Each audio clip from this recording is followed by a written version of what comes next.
ಹಾಂ ರೀ ಹಿಂಗೆ ಮಾಡ್ಬೇಕು. ಹಾಂ ಇವಾಗ ನಿಮ್ಗೆ ಹಾಲು ಕುಡಿಸಿದ ಕೂಸಿಗೆ ಯಾಕೆ ಕೂಸು ಅಳ್ತಿರ್ತಾವ, ಹಾಲು ಕುಡಿದ್ಮೇಲೂ ಕೆಲವೊಂದು ಕೂಸು ಅಳ್ತಿರ್ತಾವೆ. ಎದ್ರ ಸಂಬಂಧ ಹೇಳ್ತಿರ್ತಾವ ಅಂದರೆ ನಾವು ನೋಡ್ರಿ ಪೆಪ್ಸಿ, ಕೋಕೋ ಕೋಲಾ, ಸೋಡಾ ಕುಡ್ದಾಗ ಏನು ಮಾಡ್ತೀವಿ, ಗಾಳಿ ಡರ್ಕಿ ಬಿಡ್ತೀವಿ. ಯಾಕಂದ್ರೆ ಅದರ ಕಾರ್ಬನ್ ಡೈಆಕ್ಸೈಡ್ ಇರ್ತದೆ ಸೋಡಾದಾಗ. ನಾವು ಕಂಪಲ್ಸರಿ ಡರ್ಕಿ ಬಿಡ್ತೀವಿ. ಯಾಕಂದ್ರೆ ಆ ಜ್ಯೂಸ್ ಒಳಗೆ ಕಾರ್ಬನ್ ಡೈಆಕ್ಸೈಡ್ ಅನ್ನೋದು ಗಾಳಿ ತುಂಬಿರ್ತತಿ, ನಾವು ಡರ್ಕಿ ಬಿಡ್ತೀವಿ. ಕೂಸಿನೂ ಹಂಗೆ ಹಾಲು ಕುಡ್ದಾಗ ಗಾಳಿ ನುಂಗಿರ್ತತಿ.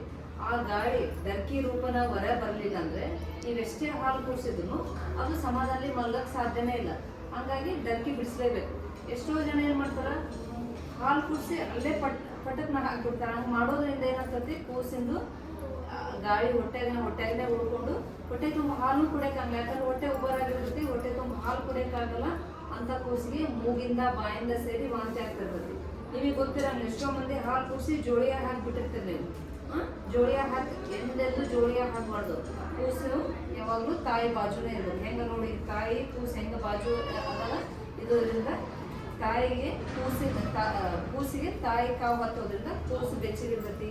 ಕೂಸಿಗೆ ಏನೇ ಸಮಸ್ಯೆ ಆದ್ರೂ ತಾಯಿಗೆ ಗೊತ್ತಾಗ್ತಿರ್ತೈತಿ. ಸೊ ಹಾಲು ಕುಡಿದ್ಮೇಲೆ ನಾವು ಏನು ಮಾಡಬೇಕು, ಡರ್ಕಿ ಬಿಡಿಸ್ಬೇಕು. ಕೂಸಿನ ಹೆಂಗೆ ಇಳಿಬೇಕು, ನಾನು ಇಳಿಬೇಕು.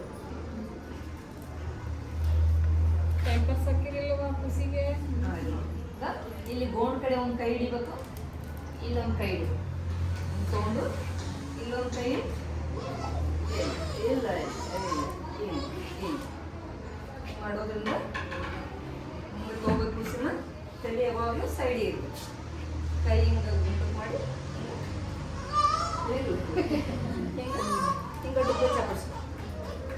ನೀವೇನು ಮಾಡ್ತೀರಿ, ಹಿಂಗೆ ಮಾಡ್ತೀರಿ. ಹಿಂಗೆ ಮಾಡೋದ್ರಿಂದ ಗಾಳಿ ಹೊರ ಬರುತ್ತೆ. ಹಿಂಗೆ ಡುಬ್ಬ ಚಾಪಿಸ್ಬೇಕು. 10 ರಿಂದ 15 ನಿಮಿಷ ಮಾಡಬೇಕು. ಮಾಡಿದಾಗ ಮಾತ್ರ ಹೊಟ್ಟೆ ಗಾಳಿ ಹೊರ ಬರ್ತೈತಿ. ಕೂಸು ಸಮಾಧಾನದಲ್ಲಿ ಮಕ್ಕೊಳ್ತೀವಿ. ಗೊತ್ತಾಯ್ತಾನೆ. ಕೆಲವೊಬ್ರಿಗೆ ಹಿಡ್ಕೊಳಕ್ಕೆ ಬರಲ್ಲ. ಅವಾಗ ನಾವೇನು ಮಾಡಬೇಕು, ಹಿಂಗೆ ಹಿಡ್ಕೊಂಡು ಹಿಂಗೆ ಕುಂತು ಹಿಂಗೆ ಹಿಡ್ಕೊಂಡು ಹಿಂಗೆ ಡರ್ಕಿ ಬಿಡಿಸಿ, ಹಿಂಗೆ ಡರ್ಕಿ ಬಿಡಿಸಿ. ಇದು 2 ರೀತಿ ವಿಧಾನ. ಇದು ಕುಡಿಸೋದ್ರ ಹಿಂಗೆ ಡರ್ಕಿ ಬಿಡಿಸೋದ್ರಿಂದ ಕೂಸು ಮಿನಿಮಮ್ 2 ರಿಂದ 3 ತಾಸು ಸಮಾಧಾನದಲ್ಲಿ ಮಕ್ಕೊಳ್ತೈತಿ. ಗೊತ್ತಾಯ್ತಾನೆ. ಸ್ಟಾಪ್.